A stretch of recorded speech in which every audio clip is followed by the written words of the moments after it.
just changed the face of Indian agriculture, championed food security, and inspired generations, but transformed globally how we think of sustainability, well being, and equity. The theme of the conference reflects Professor Swaminathan's lifelong mission to create a hunger free, just and sustainable world. आज हमारे लिए अपार हर्ष, गर्व और सम्मान का विषय है कि भारत के यशस्वी प्रधानमंत्री श्री नरेंद्र मोदी जी, नव भारत के शिल्पकार, the architect of new India, इस उद्घाटन समारोह के मुख्य अतिथि के रूप में हमारे बीच उपस्थित हैं। I request doctor Soumya Swaminathan, chairperson MS Swaminathan research foundation, to please present a paddy portrait to honourable prime minister. The portrait has been created by Dr. Surabhi Verma from Jagdalpur, showcasing the beauty and diversity of rice, symbolizing the rich cultural heritage of Chhattisgarh. Thank you, madam. I now invite and request you to give the welcome address, please. Soumya ma'am, for the welcome address, please.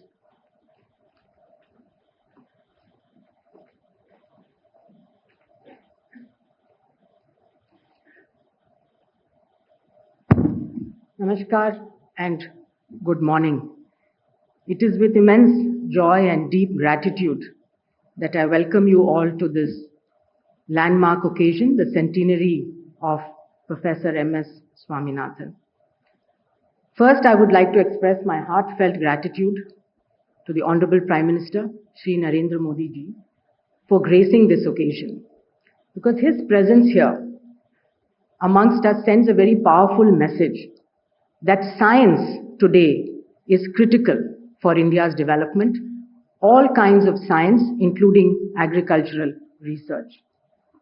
When I first requested the Prime Minister earlier this year and informed him about my father's centenary, he readily agreed within minutes to participate and share his vision with us. And he also recalled his many fond interactions fondly with my father. मैं इस आयोजन के मुख्य संरक्षक के रूप में माननीय कृषि मंत्री जी श्री शिवराज सिंह चौहान और उनके मंत्रिमंडलीय सहयोगियों, secretary DARE and DG ICMR doctor Mangilal Jat और कृषि सचिव डॉक्टर देवेश चतुर्वेदी को उनके अमूल्य सहयोग के लिए धन्यवाद देती हूँ। ICAR के वैज्ञानिकों, विशेषकर श्री डॉक्टर श्रीनिवास राव IARI के जो डायरेक्टर हैं और उनकी पूरी टीम, उनके सहयोग के बिना ये कार्यक्रम आज नहीं हो सकता था। इस सम्मेलन में एक अन्य सहयोगी राष्ट्रीय कृषि विज्ञान अकादमी है, national academy of agricultural sciences, जिसकी स्थापना मेरे पिताजी ने 1990 में की थी और जिसके वर्तमान अध्यक्ष डॉक्टर हिमांशु पाठक हैं। We are also very grateful to Dr. Ramesh Chand as well as all the ministerial and senior dignitaries present here for their support, guidance, and encouragement. It is especially meaningful that we are remembering my father on the very land, the very grounds where he worked and where he and his colleagues in the Pusa Institute ushered in an era of food self-sufficiency for our nation. Sir, today we have over 500 scientists from all over the world, more than 500 students, 300 farmers representing every corner of India, as well as many policy makers, UN agency heads, and our generous donors and partners. But there is one reason that you are all here. It's the same. It's the love, respect, and admiration for a man who gave selflessly, always put the country and its people first, and whose dream until his very last days was to eliminate hunger from this world. He used to say that every child should be born for happiness. इस सम्मेलन का विषय सतत हरित क्रांति, जैव सुख या जैव आनंद का मार्ग के दृष्टिकोण का साथ मेरे पिताजी का दृष्टिकोण का सार प्रस्तुत करता है। उनका मानना था कि सच्ची प्रगति केवल उपज बढ़ाने में ही नहीं, बल्कि लोगों और प्रकृति के बीच सामंजस्य स्थापित करने में भी निहित है। उन्होंने हमें हमेशा याद दिलाया कि विज्ञान को मानवता की सेवा करनी चाहिए, विशेष रूप से सबसे कमजोर लोगों की, और ये भी कि भोजन, स्वास्थ्य और पर्यावरण का भविष्य अविभाज्य है। Long before it became common discourse, he warned of the dangers of overuse of chemicals, unsustainable exploitation of groundwater, the climate crisis's impact on food production, and the loss of our traditional food crop varieties. He encouraged us to listen to and carry forward the indigenous and traditional knowledge which resides with our farmers and tribal families, especially women. As someone who has worked across health, science, and development, I have seen how deeply interconnected these systems are. And as chairperson of the MS Swaminathan Research Foundation, I take pride that our foundation is a living laboratory of innovation, inclusion, and impact, staying true to the spirit of our founder. This centenary is not only a time for remembrance, but it is a call to action. A call to build an evergreen revolution, Satat Harit Kranti, where no one goes hungry, where biodiversity flourishes, and where communities, especially women and youth, lead from the front lines of change. Thank you all very much for being part of this journey and welcome. Namaskar, Jai Hind.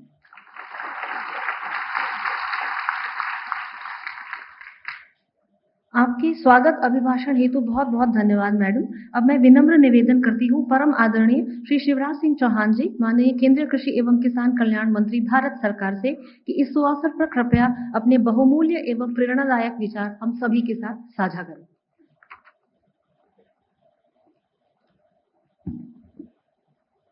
सम्मानीय प्रधानमंत्री जी, सौम्या जी, रमेश जी, उपस्थित मित्रों, अपने लिए तो सब जीते हैं, कीट पतंगे भी जीते हैं, पशु पक्षी भी जीते हैं।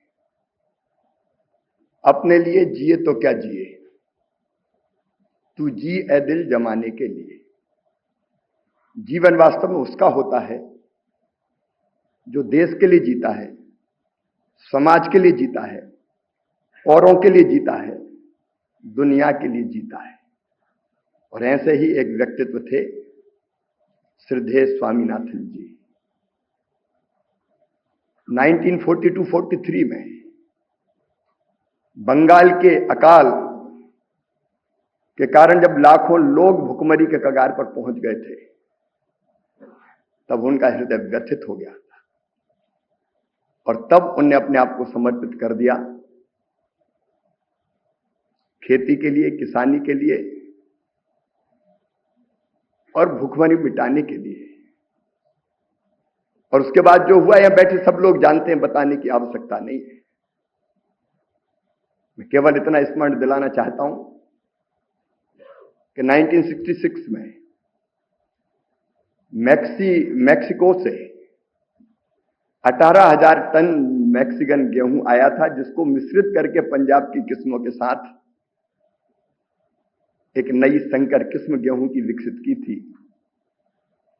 और उसी किस्म के कारण एक साल में 5 मिलियन टन से बढ़ के 17 बिलियन टन गेहूं का उत्पादन हो गया था। वे हरित क्रांति के जनक थे। और उसके बाद उन्होंने जो कृषि विज्ञान के लिए सिस्टम खड़ा किया, वो आज तक सही दिशा में काम कर रहा है। मित्रों, हमारे बीच प्रधानमंत्री जी है और प्रधानमंत्री जी का हर शब्द हमारे लिए मंत्र जैसा होता है। पिछले दिनों, एक साल पहले, जब माननीय प्रधानमंत्री जी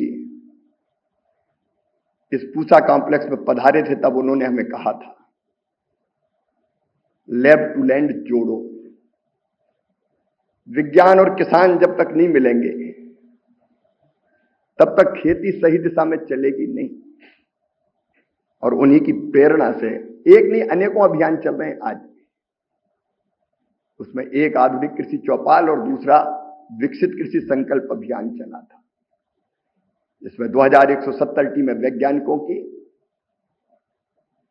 64,000 से ज्यादा गांव गई और 1 करोड़ से ज्यादा किसानों के साथ सीधा संवाद किया। मैं आज केवल अंत में इतना कहना चाहता हूं, हम प्रधानमंत्री जी को सुनेंगे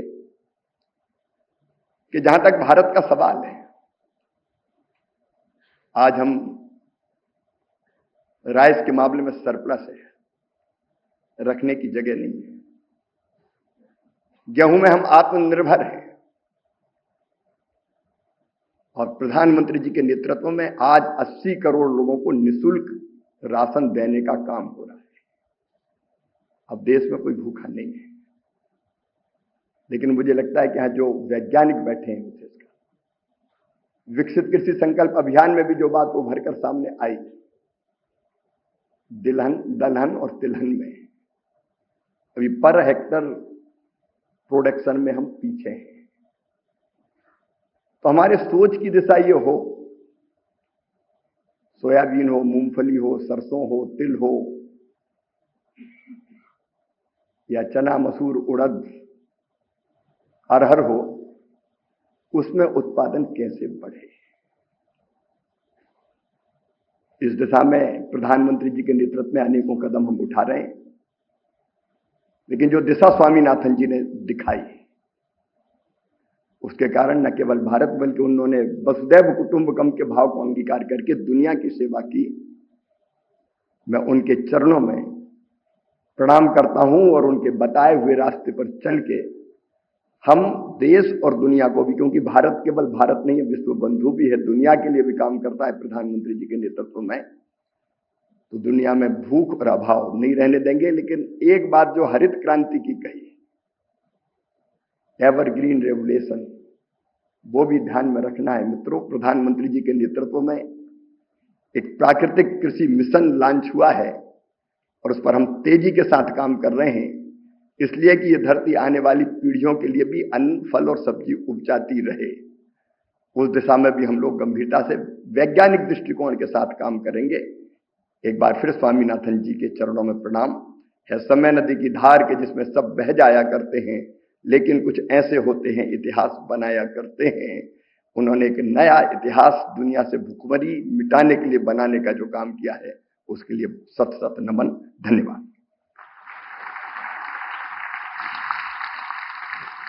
बहुत धन्यवाद मंत्री महोदय, आपकी गरिमामय उपस्थिति एवं सुविचारों ने इस सम्मेलन को सफल बनाने में महत्वपूर्ण भूमिका निभाई। आपके प्रति गहन आभार। Let us all now watch a short video presentation that captures the highlights of Professor Swaminathan's life. The video may kindly be played. In 1925, in the small temple town of Kumbakonam in Tamil Nadu, a boy was born into a doctor family. Mankombu Sambasivan Swaminathan, or MSS as he would come to be fondly known, was destined to change the future of India. Even as an adolescent, he was impacted by India's famine during World War II. So he made a bold choice to fight hunger. After his degree in agriculture, MSS cleared the Indian Police Services exam, but instead chose a career in genetics. From there, he went to Cambridge, where he worked under the legendary geneticist Sir F.G. Hopkins. MSS went on to partner with Nobel laureate Dr. Norman Borlaug to bring high-yielding wheat and rice varieties to India's struggling fields. He worked shoulder to shoulder with small farmers and later with coastal fishers, listening, learning, and building their trust. 1960s India was a time of severe famine marked by mass starvation. Food aid from the West were our lifeline. MSS's vision and tireless work eventually led India to the Green Revolution, a science-led movement that turned India from a food beggar to a food basket in just over a decade. By the 1980s, Professor Swaminathan became a household name. He chaired global commissions, shaped biodiversity policies, and earned over 80 honorary doctorates in his lifetime. He received several honors, from the World Food Prize, the Magsaysay Award, and the Padma Vibhushan. No matter how high the accolade, he remained till the end an empathetic and humble teacher, mentor, colleague, friend, and public servant. MSS also advocated for a holistic approach to agriculture, emphasizing sustainability, gender equity, and conservation. This was the genesis of his idea of the Evergreen Revolution.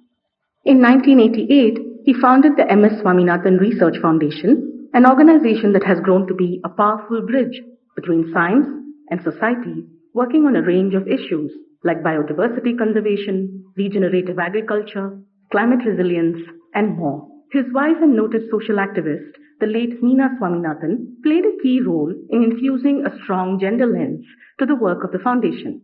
This pro-poor, pro-nature, and pro-woman approach continues to be the North Star of the foundation. In his later years, he coined a term and an ideal that can well define our collective future that is currently grappling with the polycrises of climate change, biodiversity loss, and growing inequity: biohappiness.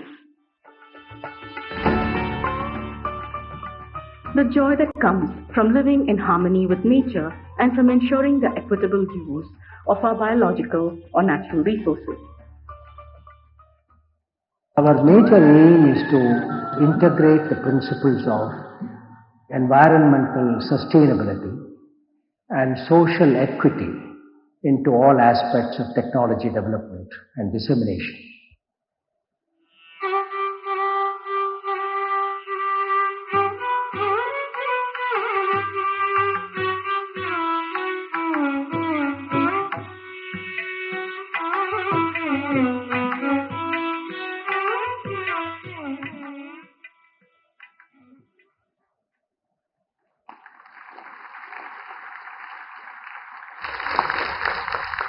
Thank you, ladies and gentlemen, for the applause and attention. So moving ahead, we are extremely honored to announce the official release of a commemorative coin and a centenary memorial stamp dedicated to Professor M.S. Swaminathan, a generous token of commemoration by the Government of India. First, we release the special 100 rupee coin minted generously by the Government of India to honor Professor Swaminathan's 100th birth anniversary today. With the utmost respect, I request Honorable Prime Minister and the dignitaries to kindly do the honors of releasing the coin, please. I invite Dr. N. Parasuraman, Principal Scientist, MSSRF, to please come on the stage to present the coin to Honorable Prime Minister.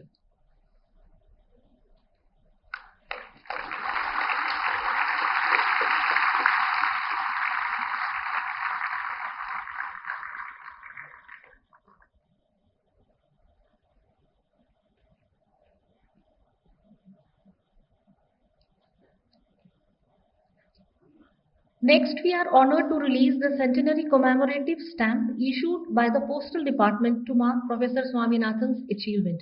I request Colonel Akhilesh Kumar Pandey, Chief Postmaster General, Delhi Post Circle, Ministry of Communications, to kindly come upon the stage and hand over the first album of the commemorative stamp to Honorable Prime Minister for the release. Other dignitaries are also requested to join us on the stage.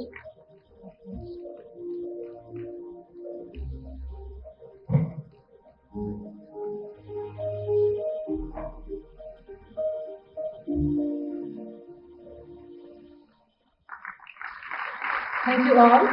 Up next, I have the wonderful honor to announce the much-awaited winner of the first ever TWAS, the World Academy of Science M.S. Swaminathan Award for Food and Peace. I invite Dr. Quraisha Abdul Karim, the President of the World Academy of Sciences TWAS, to please join us on the stage and to share the moment, please. And I proudly announce the first ever recipient of the M.S. Swaminathan Award for Food and Peace, Professor Ademola A. Adanle from Nigeria, for his pioneering research and policy leadership in sustainable agriculture and innovations, which have strengthened food security, reduced poverty, and fostered peace across Africa. I proudly invite Dr. Adanle on the stage, please. He currently serves as the Senior Special Advisor to the Federal Ministry of Agriculture and Food Security, Nigeria. The award consists of a cash prize of $25,000 and a certificate. I very humbly request Honorable Prime Minister to kindly present this prestigious award to Dr. Adanle, and hearty congratulations to Dr. Adanle. बहुत धन्यवाद। अब मैं सादर प्रार्थना करती हूँ परम श्रद्धेय माननीय प्रधानमंत्री महोदय से कि अपने बहुमूल्य संदेश से हम सबको अनुग्रहित करें। आपके विचारों को सुनना हम सभी के लिए गौरव का विषय है। सभी से अनुरोध, उमंगपूर्ण तालियों के साथ प्रधानमंत्री महोदय का अभिनंदन करें।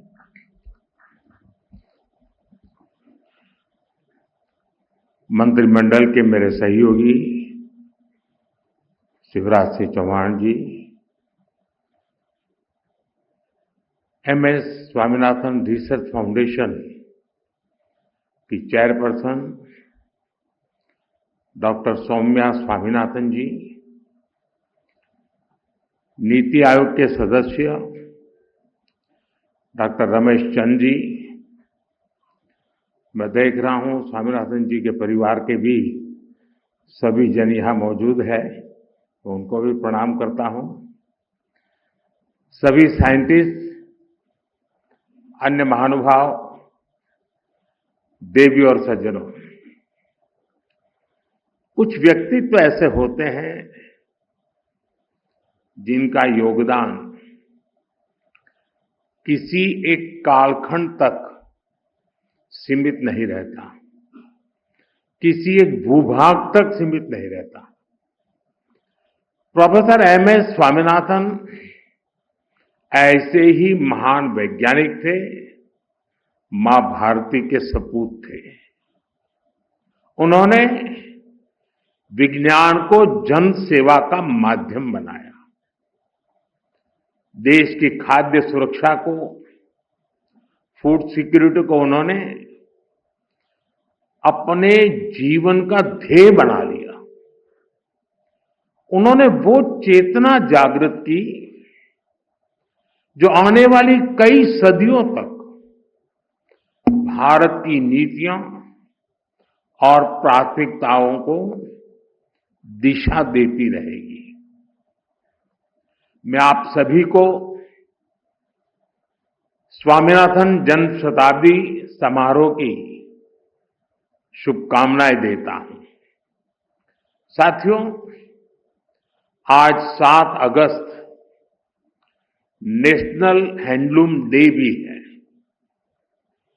पिछले 10 सालों में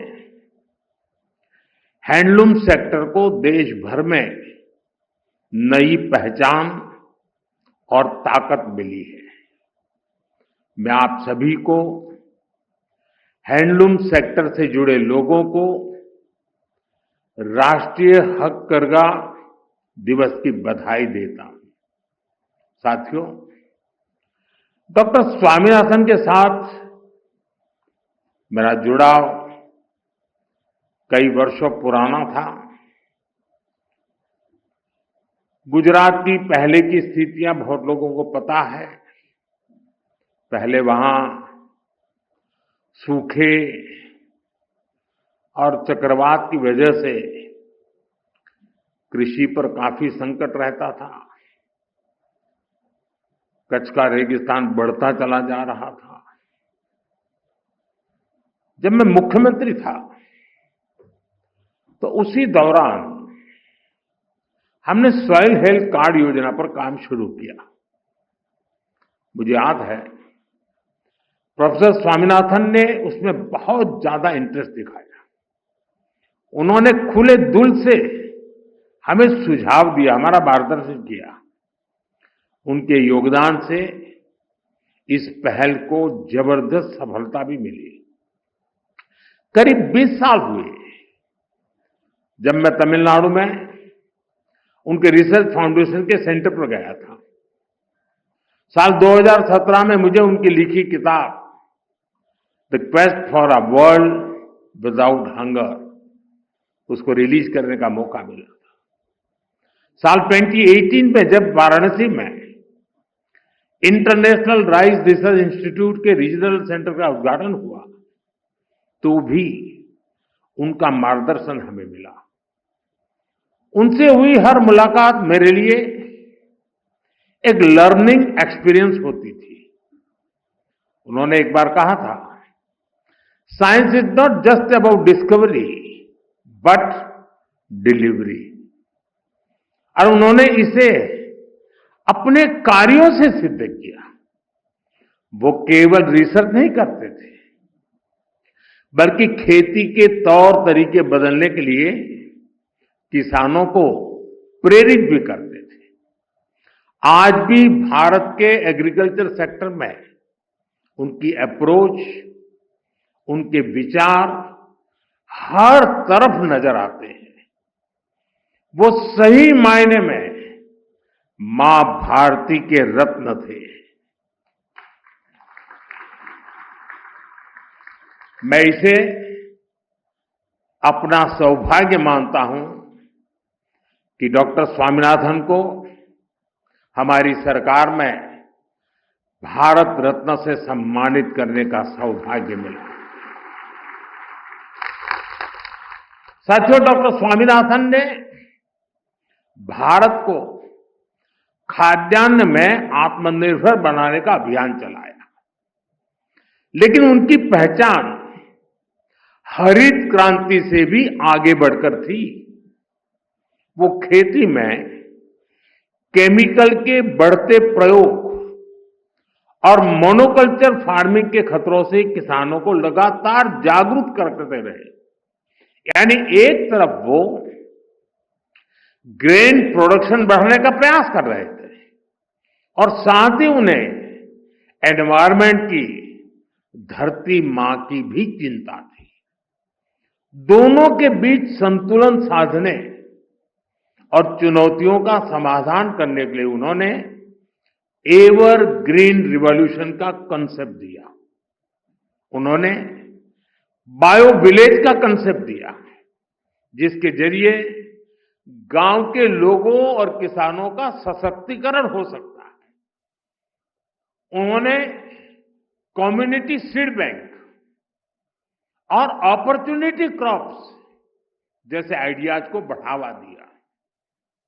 साथियों, डॉक्टर स्वामीनाथन मानते थे कि क्लाइमेट चेंज और न्यूट्रिशन की चुनौती का हल उन्हीं फसलों में छुपा है जिन्हें हमने भुला दिया है। ड्राउट टॉलरेंस और सॉल्ट टॉलरेंस पर उनका फोकस था।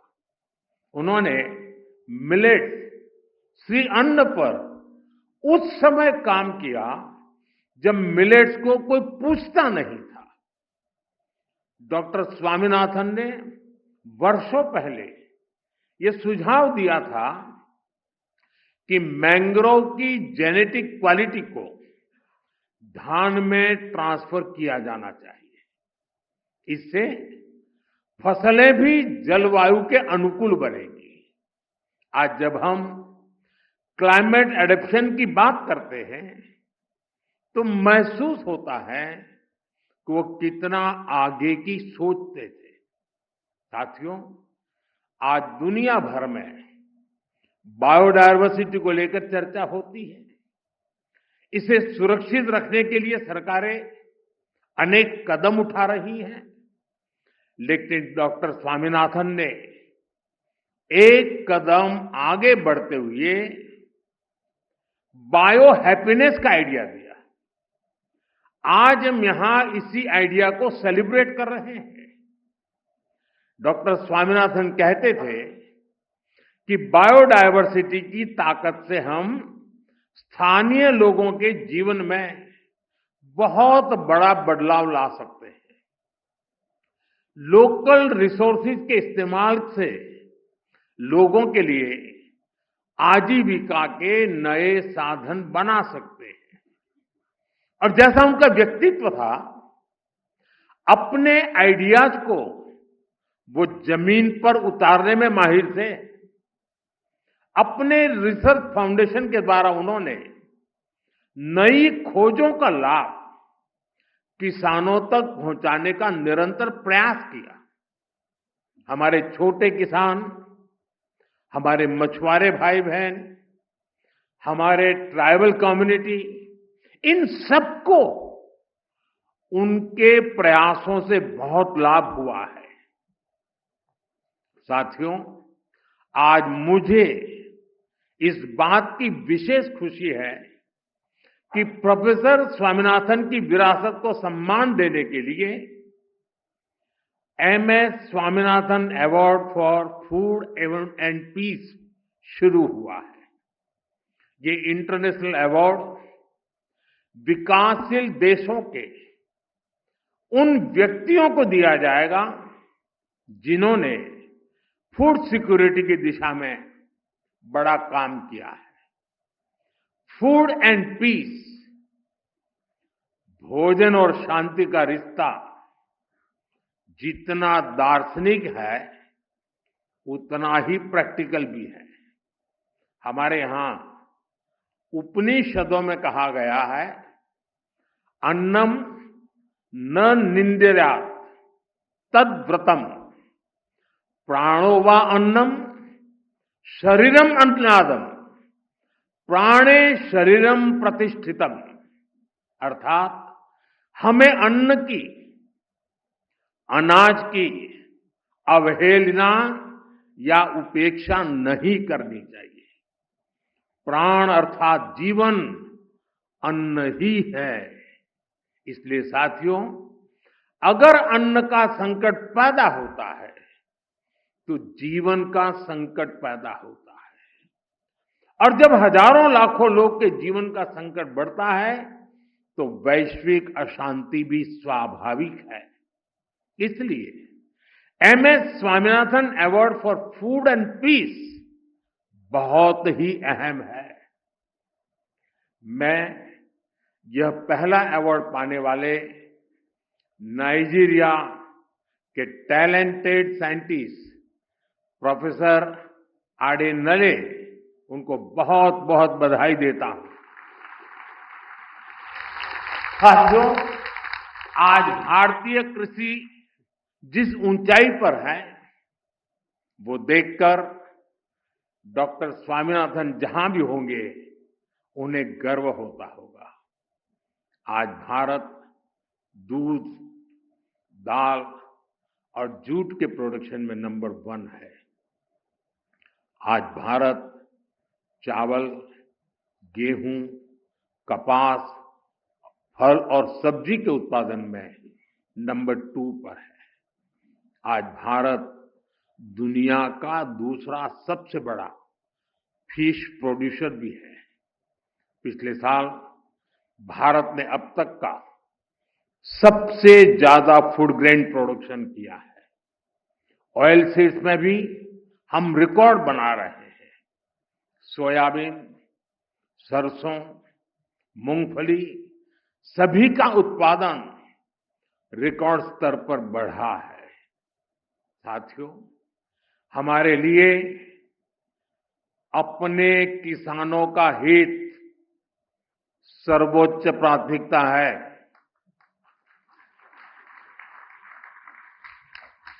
भारत अपने किसानों के, पशुपालकों के और मछुआरे भाई बहनों के हितों के साथ कभी भी समझौता नहीं करेगा।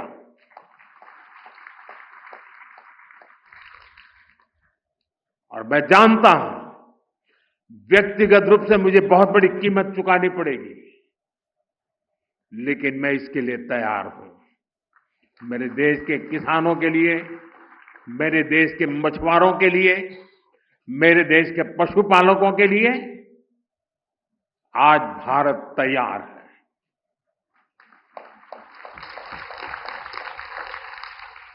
किसानों की आय बढ़ाना, खेती पर खर्च कम करना, आय के नए स्रोत बनाना, इन लक्ष्यों पर हम लगातार काम कर रहे हैं। साथियों, हमारी सरकार ने किसानों की ताकत को देश की प्रगति का आधार माना है। इसलिए बीते वर्षों में जो नीतियां बनी, उनमें सिर्फ मदद नहीं थी, किसानों में भरोसा बढ़ाने का प्रयास भी था।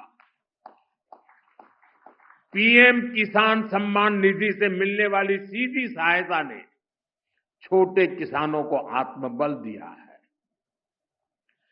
पीएम फसल बीमा योजना ने किसानों को जोखिम से सुरक्षा दी है। सिंचाई से जुड़ी समस्याओं को पीएम कृषि सिंचाई योजना के माध्यम से दूर किया गया है।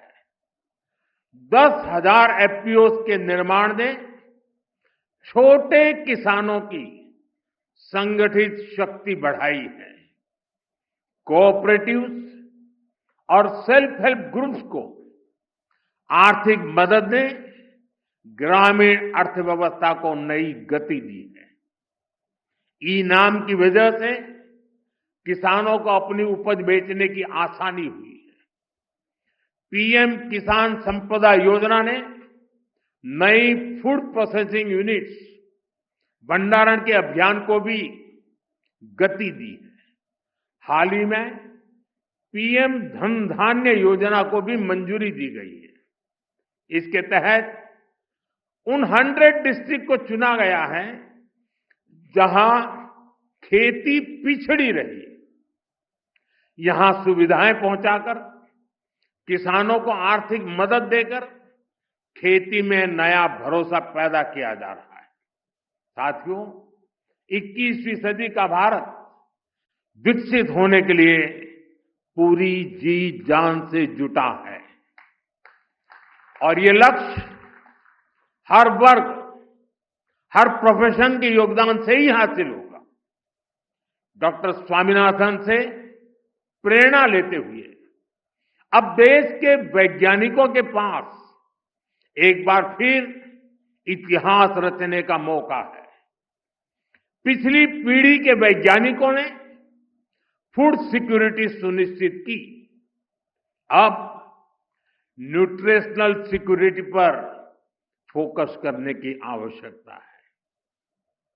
हमें बायो फोर्टिफाइड और न्यूट्रिशन से भरपूर फसलों को व्यापक स्तर पर बढ़ाना होगा ताकि लोगों का स्वास्थ्य बेहतर हो, केमिकल का उपयोग कम हो, नेचुरल फार्मिंग को बढ़ावा मिले।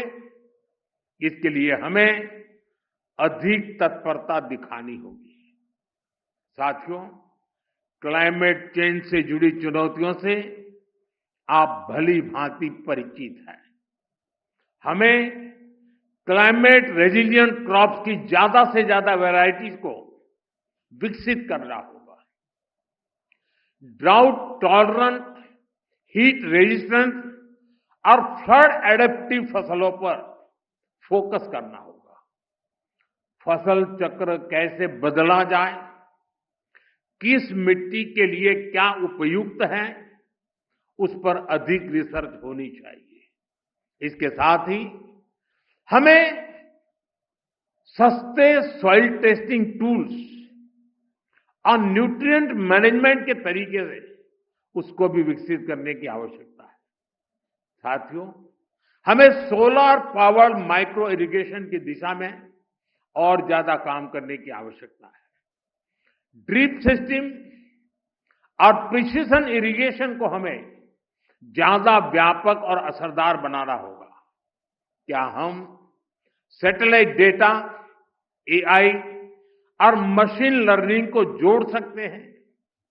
क्या हम ऐसा सिस्टम बना सकते हैं जो उपज का पूर्वानुमान दे सके, कीटों की निगरानी कर सके और बुआई के लिए गाइड कर सके? क्या हर जिले में ऐसा real time decision support system पहुंचाया जा सकता है? आप सभी एग्रीटेक स्टार्टअप्स को भी निरंतर गाइड करते रहिए। आज बड़ी संख्या में इनोवेटिव युवा खेती की समस्याओं का समाधान निकालने में जुटे हैं।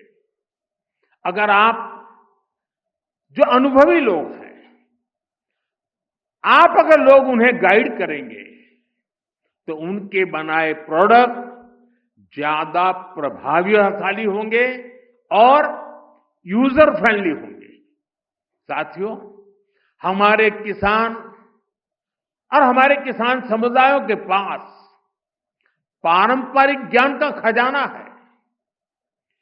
ट्रेडिशनल इंडियन एग्रीकल्चरल प्रैक्टिसेस और मॉडर्न साइंस को जोड़कर एक होलिस्टिक नॉलेज बेस तैयार किया जा सकता है। क्रॉप डाइवर्सिफिकेशन भी आज एक नेशनल प्रायोरिटी है। हमें अपने किसानों को बताना होगा कि इसका क्या महत्व है। हमें समझाना होगा कि इससे क्या फायदे होंगे, साथ ही ये भी बताना होगा कि ऐसा न करने पर क्या नुकसान होंगे। और इसके लिए आप बहुत बेहतर तरीके से काम कर सकते हैं।